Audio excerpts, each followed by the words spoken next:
느헤미야 강해로는 12번째 시간인데, 느헤미야라고 하는 성경 말씀을 하나님께서 우리에게 주셨죠. 주신 대로 하나님의 이유와 뜻이 있습니다. 느헤미야를 통해서 우리가 하나님의 말씀을 배우고 그 말씀대로 살게 하고자 하는 하나님의 뜻이 있는 거예요. 느헤미야서에.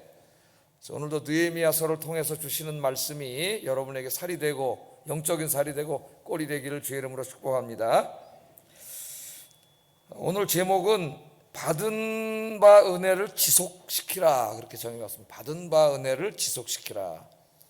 이렇게 신앙생활을 하다 보면 어느 순간에 굉장히 은혜를 받을 때가 있습니다. 하나님 말씀이 막 깨달아지고 그 말씀이 다 나에게 하는 말씀인 것 같고, 그 말씀을 듣다가 막 눈물이 나고 그럴 때가 있죠. 이제 은혜를 받는다 그래요. 그것을 하나님이 그 말씀을 통해서 나를 이제 영적으로 이렇게 만져주시는 시간인데, 그렇게 되면 우리 안에 이제 모든 게 치유가 다 이루어집니다. 안에서 걱정, 근심, 불안, 염려, 우울 이런 것들이 다 치유가 되고, 그때 이제 찾아오는 마음의 증상이 평안함이라 그래서 평안함과 기쁨이라 그랬죠. 이 두 단어가 성경에 굉장히 중요한 단어. 구원하고 동일어로 나옵니다. 동일어로. 기쁨과 평안. 평안하십니까? 기쁘세요? 기쁨을 잃으면은 우울증이 찾아오죠. 제가 이제 신문을 보다가 깜짝 놀란 게, 우리나라 지금 5060, 그러니까 50에서 60 이렇게 된 분들이죠. 5060 된 남자분들이 이제 이혼이나 사별이나 여러 가지 이유로 혼자 된 분들이 굉장히 많으면 깜짝 놀랐어요.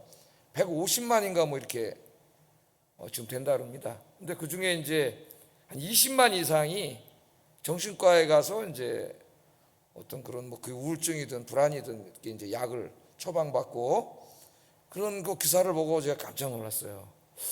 목회를 하더라도 이런 걸 잘 읽고 이걸 잘 이렇게 상황을 보고 목회를 해야 되겠구나, 이런 생각을 갖게 됐습니다. 20만 명 이상이 밝혀진 게 20만 명, 그건 자기가 병원에 가서 이제 치료를 받으려고 한 사람들이고, 그렇지 않은 사람들 더 많겠죠. 그리고 150만인데 혼자 사는 분들이 150만인데 혈기왕성한 나이입니다. 아직까지. 어떻게 보면 이제 잠재적인 범죄, 성범죄나 이런 범죄 이런 것으로도 나타날 수가 있고, 그래서 이제 그 나이에 이제 막 새롭게 직업을 가져보려고 이제 노력을 하고 막 이제 이렇게 사는 분들이 있다는 얘기 들었어요. 그래서 목회 좀 그쪽으로도 이제 좀 생각을 해봐야 되고, 앞으로 우리 사회가 자꾸 고령화 사회가 돼가는데 이제 직장도 은퇴하고 이렇게 나이도 들어가면서 죽음에 대한 것들을 아무래도 생각하게 되겠죠. 늙어감, 죽어감, 그런 걸 생각하게 되고, 이제 나이가 먹어가게 되면 자기가 가졌던 꿈이라든가 희망이라든가 문제 이런 게 다 이제 없어지겠죠. 그러면서 이제 찾아오는 어떤 그 삶의 무의미라든가 이런 것들이 찾아와서 이게 이제 뭉쳐서 이렇게 확 오면 이제 이게 우울로 옵니다. 우울감하고는 다르다 그랬죠. 우울감은 슬픈 감정이고, 그거하고 우울증은 전혀 다른 거예요. 우울증은 그런 게 아니에요. 뭐라 표현하기 어렵지만은 정말 어두운 그림자가 확 들이와서 모든 삶의 의욕이 상실되고, 삶의 의미가 없고 왜 살아야 되는지도 모르겠고, 그 삶의 기쁨이 사라지고 인생이 지루하고 권태가 찾아오는 무서운 병이에요.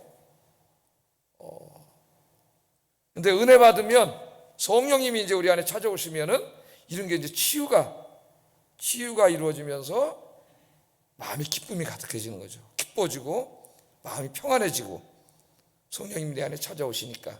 그건 이제 우리가 은혜가 충만하다 그래요. 우리 목사들이 얘기할 때 은혜가 충만하다. 하나님이 영이 내 안에서 역사하셔서. 그래서 이제 우리가 이렇게 은혜를 받아야 되고요. 그 은혜를 계속 이제 주님 앞에 갈 때까지 지속시켜야 되죠. 그래서 신앙이 역사가 되면 안 된다, 제가 그런 말을 합니다.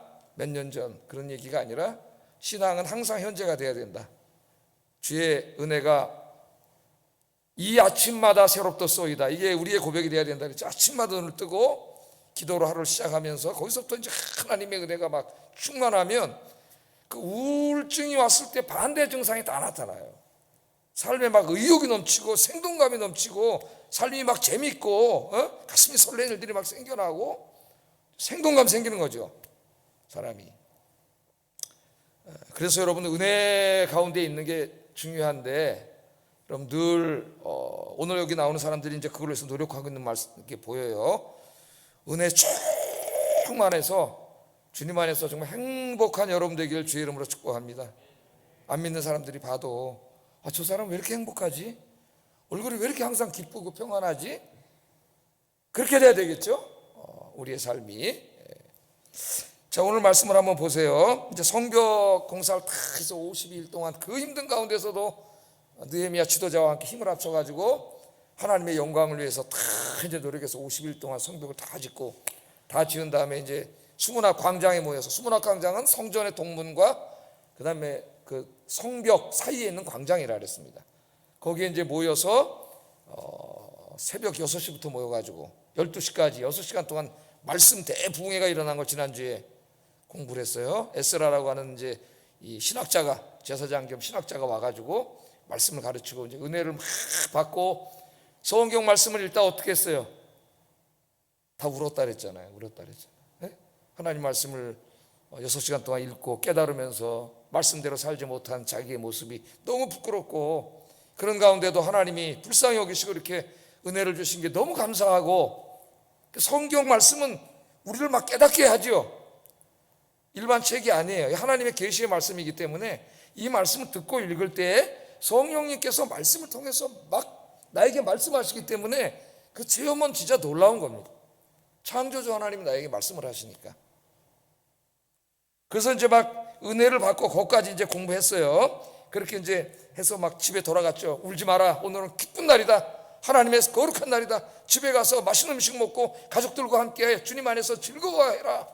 그래서 다 집으로 돌아가가지고 막 성내에 기쁨이 넘쳤다 그랬어요. 그러니까 은혜가 충만하면 기쁨이 넘칩니다. 인생이. 그리고 이제 하루가 지났어요. 하루가. 오늘 본문 하루가 지난 그 다음 날이 됐는데, 이스라엘 백성들이 이제 아침에 일어나니까 그 받은 바 은혜에 아직까지 이제 이 충만해 있었습니다.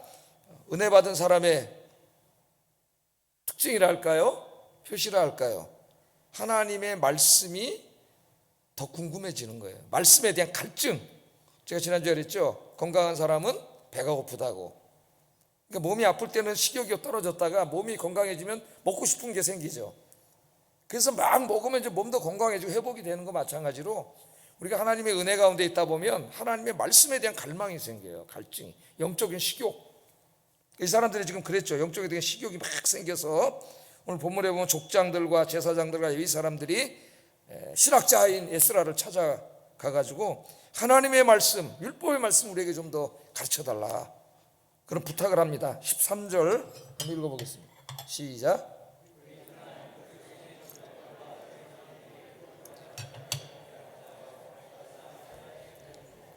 그 이튿날에 이제 그 부흥회하고 난 그 다음 날이에요. 백성의 족장들과 레위 사람들이 율법의 말씀을 밝히 알고자, 도대체 하나님의 말씀이 무엇을 말하는가, 우리 삶에 무엇을 요구하시는가 하는 걸 알고 싶은 거죠. 은혜 받기 전에 지멋대로 살았으니까 관심이 없는 거잖아요. 하나님은 관심 가질 일이 없어요. 왜냐하면 자기 이익에 따라서 자기 하고 싶은 대로 살았는데 뭐 하나님 말씀 무슨 관심이 있어요. 사사기 시대는 그래서 어떤 시대예요? 하나님 말씀이 희귀하였더라. 희귀하였더라. 타락한 세대의 특징입니다. 내가 은혜에서 떠나면 하나님 말씀이 희귀한 인생이 돼요. 말씀을 가르치려고 하는 자도 없고, 그 말씀에 관심 있는 자도 없고, 말씀 하나님 뜻이 뭐지? 찾는 자도 없는, 그게 어둠의 증상이에요. 어둠의 증상. 근데 은혜를 받으면 이제 막 하나님의 말씀을 알고 싶은 거죠. 더 말씀대로 살아야 되니까. 그래서 이제 부탁을 했어요. 와가지고 하나님의 백성들은 하나님의 말씀을 알아야 되는 거죠. 근데 하나님은 우리가 인생 사는 동안 하나님을 섬기면서 어떻게 살아야 되는지를 66권 말씀에 가르쳐 주셨습니다. 그때 우리의 의무는 뭐예요? 이 말씀을 밝히 알아야 돼요. 여기 창세기부터 계시록까지 있는 이 말씀들을 밝히 알아야 돼요.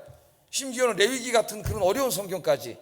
그래서 요새 레위기를 하고 있잖아요. 새벽에 레위기 말씀을 듣고 있는지 모르겠는데, 거룩에 대해서 우리가 공부하고 있는데, 이 말씀을 밝히 알고, 그래야 하나님이 기뻐하시는 삶을 살아갈 수가 있어요. 내 삶의 모든 부분에서 가정, 경제생활, 자녀, 양육부터 부부생활부터 다 이 하나님의 말씀 뜻이 있는데 그걸 성경에다 가르쳐 주셨는데 여기 관심이 없는 사람 자기 멋대로 사는 거예요. 그냥 하나님이 기뻐하시는 삶을 살 수 없는 거죠.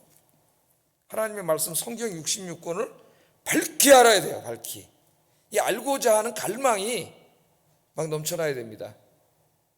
제가 이제 신학을 공부하면서 하나하나 이제 공부하다 보니까 하나님 말씀에 매료되었다 할까요? 내가 충만해 해가지고 이게 하나님 말씀이 이 우주의 시작부터 끝까지 해서 이 우주론적인 단지 인간의 정치, 역사, 경제, 사회, 문화, 경제 이 정도가 아니라 이 우주를 새롭게 창조하시는 하나님의 우주론적인 계획이더라고요. 그걸 공부하는 거예요, 신학이. 그러니까 가장 포괄적인 또 가장 근본적인 공부가 돼서 그 다음부터 책을 진짜 엄청나게 읽었습니다. 엄청나게. 거의 잠을 2-3시에 자다 보니까 그게 습관이 돼갖고 지금도 목회하는 데는 엄청 힘들어요. 네? 목회하는 데 목사는 원래 열심히 자야 되거든요. 이제 내 친구나 후배한테 물어보면은 10시 반까지는 잔다 그러더라고요. 10시 반까지는 자고 늦어도 11시엔 잔다 그래요. 나는 12시, 1시, 2시만 이렇게 평생 살다 보니까 지난번에 번아웃이 와가지고 뇌가 증상 이상해져가지고 그렇게 고생을 좀 했는데 또 하나님이 다 치유해 주셨죠. 그러니까 너무나 궁금했어요. 너무나 재밌는 거야.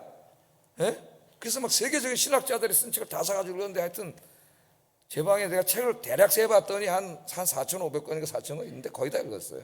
머릿속에 다 들어가 있어요. 막 너무 꿀소리 같이 달더라고. 진리의 말씀 하나하나 공부하는 게. 이게 이런 말씀이었구나. 근데 지금 이제 설교 준비하면서도 제가 여러분에게 설교도 하지만은 제가 이제 깨닫는 게 더 많아요. 막 기쁨이 넘쳐요. 시간 가는 줄 몰라. 내 옆에서 우리 사람 왔다 갔다 하고 바깥에 나갔다 들어가는 것도 몰라. 난 이게 집중하고 있으면은 너 언제 왔어? 몰입이죠. 몰입하면은 옆에서 뭔 일이 나는지 모릅니다. 그러니까 이제 하나님 말씀 꿀송이 같았는데 여러분들도 기도를 하셔요. 그래서 시편에 그 경건한 사람들이 기도한 것처럼 이 말씀이 꿀송이보다 더 달게 해주세요. 꿀송이보다.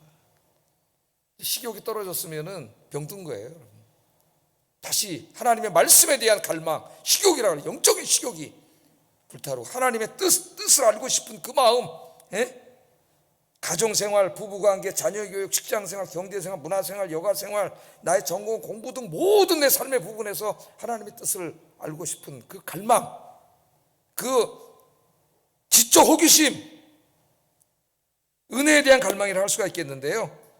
이것이 넘치기를 주의 이름으로 축복합니다.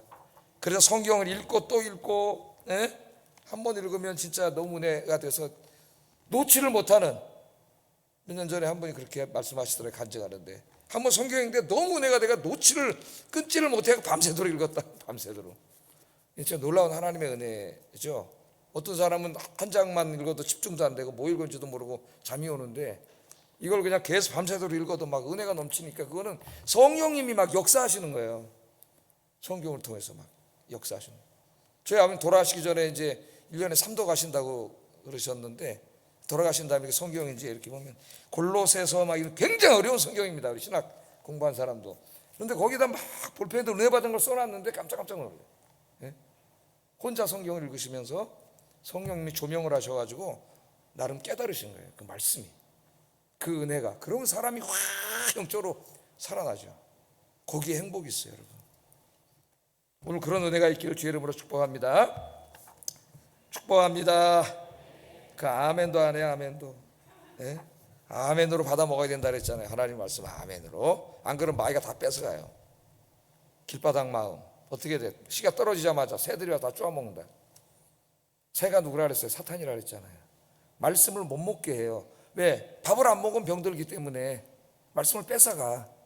강단에 선포되면 딱 아멘 하고 받아 먹어야 되는데 딴 생각하고 있다가 졸다가 이런 게 습관이 돼가지고 마귀가 다 뺏어가. 말씀을 안 먹으니까 잘할 수가 없어요. 신앙이 성숙되지가 않아요. 인격적인 변화가 있을 수가 없죠. 말씀을 먹지 않는데 영적으로 강건할 수가 없어요. 다 병들어서 아주 바쁜 말로 황폐한 사람이 되어버려요. 큰 사람 되면 안 되는데. 예? 자, 그래서 이제 말씀을 다 같이 이제 에스라하고 이제 연구를 하다 보니까 율법을 연구하는 게 초막절에 대한 말씀을 이날 읽게 됐어요. 초막절. 14절 15절 한번 읽어보겠습니다. 시작.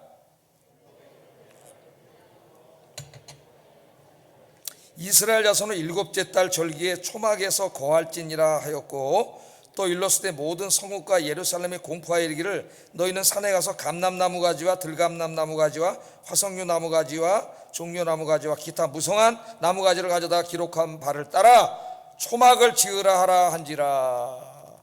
초막절에 대한 말씀을 이날 읽은 거예요. 그러니까 성경을 읽거나 또 성경 말씀을 들을 때 어느 날은 다 이제 은혜가 되면서도 유독 그 말씀이 나에게 확 올 때가 있어요. 뭐 저도 마찬가지고.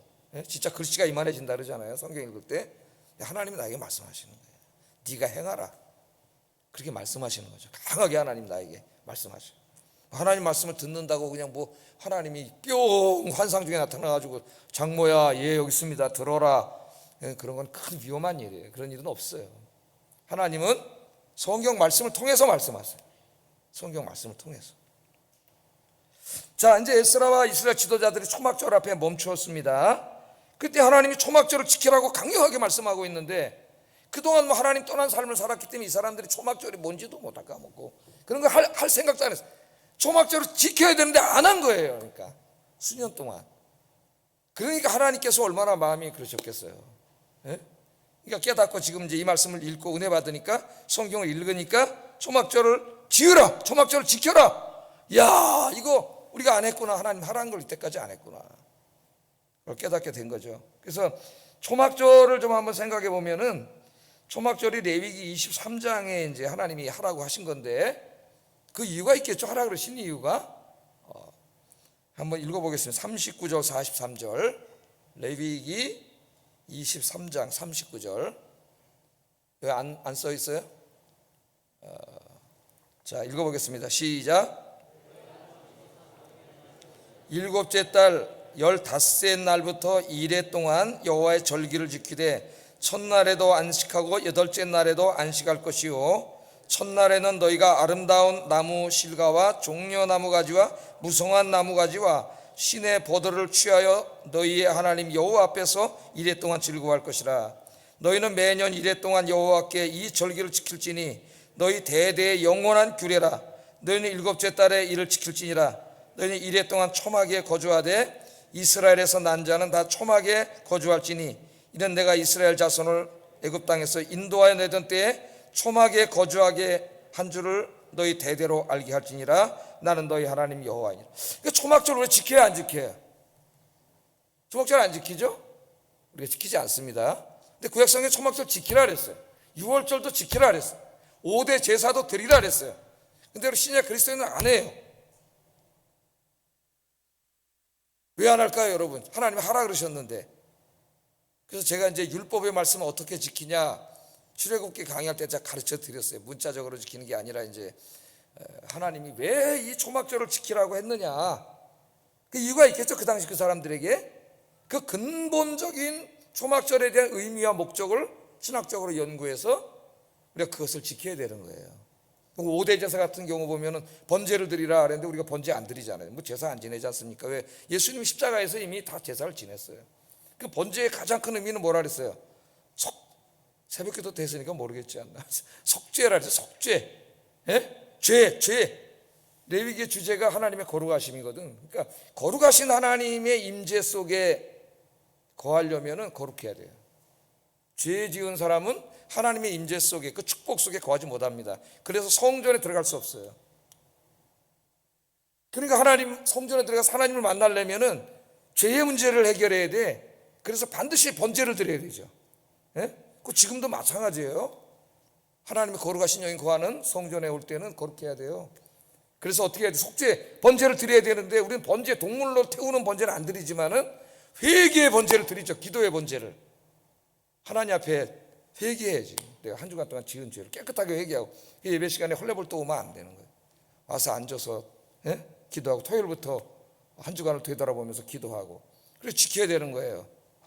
말씀을 모르면 해야 되는데 안 하는 거예요. 그냥 맨날 죄 짓고 막 엉망진창 상태로 주님 앞에 나오는 거예요. 그냥. 자, 그럼 초막절인데 이건 초막절을 우리는 지키진 않아요. 그럼 초막절을 왜 지키라 그랬느냐? 그걸로 우리가 지켜야 돼, 그 의미를.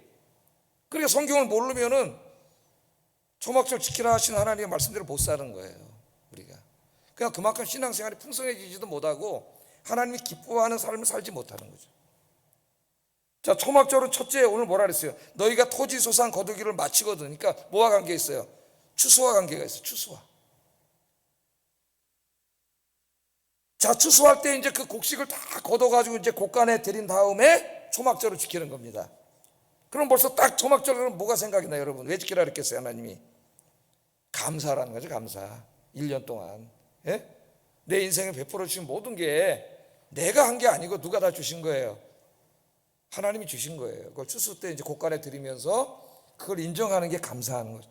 여러분의 소득, 내가 열심히 일해서 벌었지만 하나님 주신 거죠. 하나님의 것이고 그걸 인정하는 행위가 뭐예요? 10분의 1을 하나님께 드리는 거예요. 그럼 안 믿는 사람들도 자기 소득 중에서 일부를 띄워가지고 뭐 학교에다가 혹은 병원에다가 또 가난한 사람들을 위해서 기부를 하면은 신문에 막 나고 박수를 쳐줍니다. 예? 훌륭한 것이라고.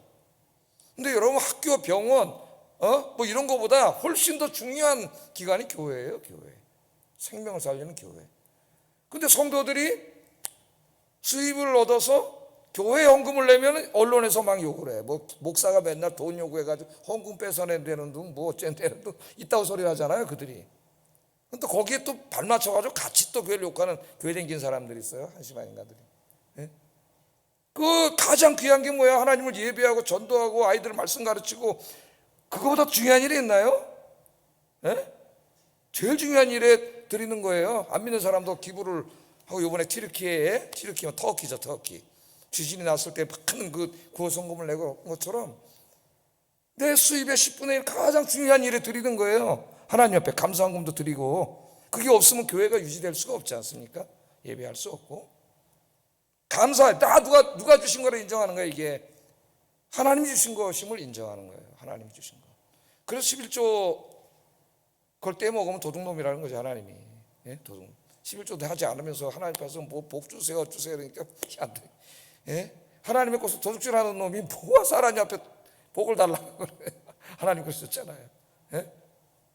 이 수입이 하나님 것을 인정하는 게 감사헌금이고 주일헌금이고 11조고 하나님께 드려져서 그게 이 세상에서 제일 중요한 일이 생명을 살리는 일 아니에요.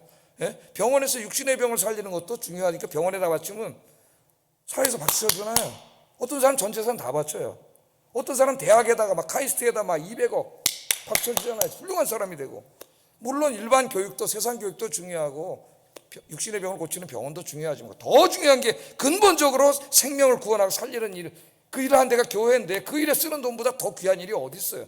저들은 하나님을 몰라서 그러다 치더라도 그런 바보 같은 같이 거기에 모여서 하는 기독교인들이 있다니까요. 진짜로 가장 소중한 일에 드리는 거잖아요. 여러분의 수입을 내가 번 돈이 거기에 쓰여지는 것마다 가치 있는 일이 있나요? 내가 가지고 비싼 뭐 코트 하나 몇백만 원짜리 사 입는 것보다 그게 하나님께 드려져서 영혼을 구원하고 교육하는 데 쓰여지면 훨씬 가치 있는 일이지. 하나님 옆에 가면 상이 있죠. 내가 다 써버리면 아무것도 없는 거예요. 그거는. 그러니까 이 감사 다 하나님 주신 거 인정하십니까? 다 하나님 주신 거예요. 하나님. 자, 두 번째 초막절은 애굽에서 주신 구원해 주신 구원 사건과 관계가 있어요.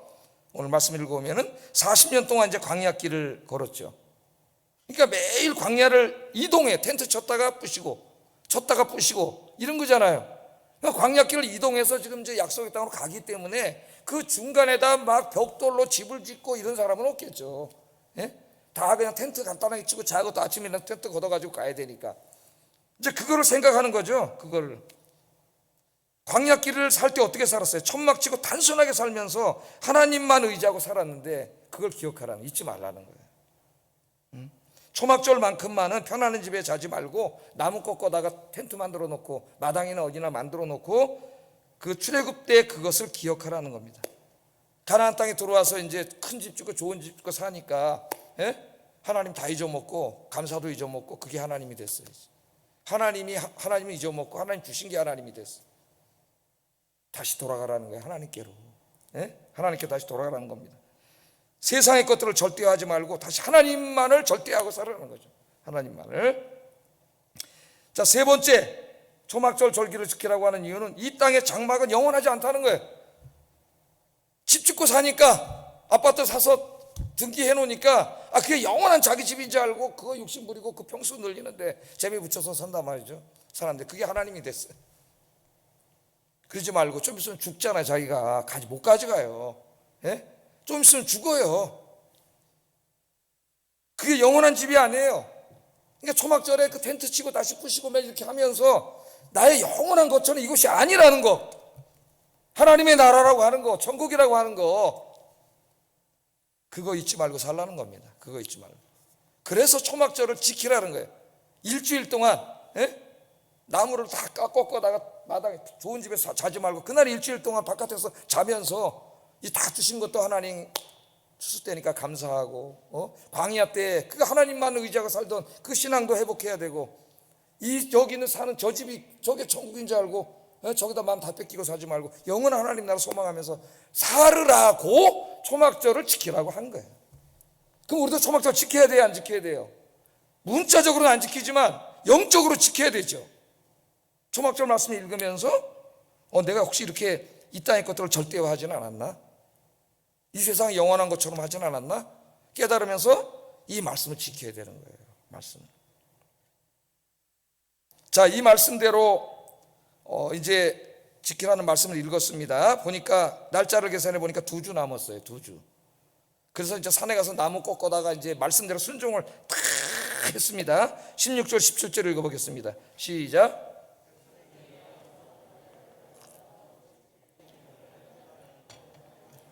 혹은 숨은 광장에 혹은 에브라임 문 광장에 초막을 짓되 사로잡혔다가 돌아온 회중이 다 초막을 짓고 그 안에서 거하니 눈의 아들 여호수아 때로부터 그날까지 이스라엘 자손이 이같이 행한 일이 없었으므로 크게 기뻐하여.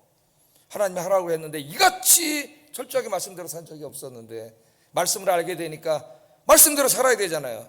그 말씀대로 했더니 크게 기쁨이 넘쳤으니까 우리 머리로 이해 안 되더라도 하나님 하라고 하는 대로만 하세요. 말씀대로 합시다. 그냥 한번 살아봅시다. 어떻게 되는지. 큰 기쁨이 넘쳤다고 오늘 성경 그렇게 이야기하고 있습니다. 신앙생활의 핵심이 뭡니까? 여러분, 순종하는 거예요. 내 생각대로 안 살고 세상의 방식으로, 세상의 가치관으로 안 살고 하나님 말씀대로 사는 거야. 우직하게 진짜 우직할 정도로 하나님 말씀대로 가는 거예요. 그러면은 하나님이 주시는 행복이 있습니다. 큰 기쁨이 가득한 여러분 되기를 주의 이름으로 축복합니다. 그렇게 하면서 18절에 보면은 초막절 내내 말씀 붕괴가 열려요. 읽어보겠습니다. 18절 시작.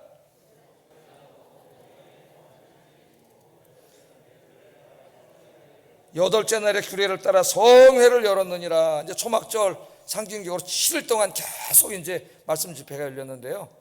하나님은 이제 우리에게 다 주셨습니다. 하나님 말씀 66권을 이렇게 딱 주셔가지고 얼마나 성경책도 잘 만드는지 너무 잘 만들었어요. 제가 가죽으로 이제 하도 많이 찢어져가지고 가죽으로 하나 샀어요. 이거 한 8, 9만 원 될 거예요. 아마. 안 찢어지더라고, 가죽으로 하니까 말씀. 그래가지고 이 말씀을 여기 7일은 상징적인 기간이고 여러분 매일매일 진짜 묵상하셔서 1년에 한 번은 읽어야죠. 1년에 한 번은. 한 2번 읽었으면 더 좋지만은 그래도 여러분 몇 번이나 읽겠어요, 성경. 매일 하나님 말씀을 읽는데 매일 말씀이 새롭고 매일 은혜가 말씀을 통해서 오고 말씀을 통해서 매일 주님의 음성을 듣고 그 말씀을 통한 기쁨이, 행복이 가득한 축복의 사람들이 되기를 주의 이름으로 축복합니다. 기도하겠습니다.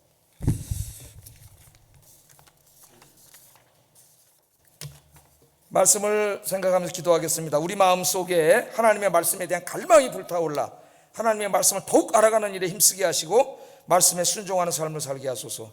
받은 바 은혜를 소멸하지 않고 늘 기도와 말씀, 매일 기도와 말씀을 통하여 받은 바 은혜가 날마다 지속되고 더 풍성해지게 하소서. 기도하겠습니다.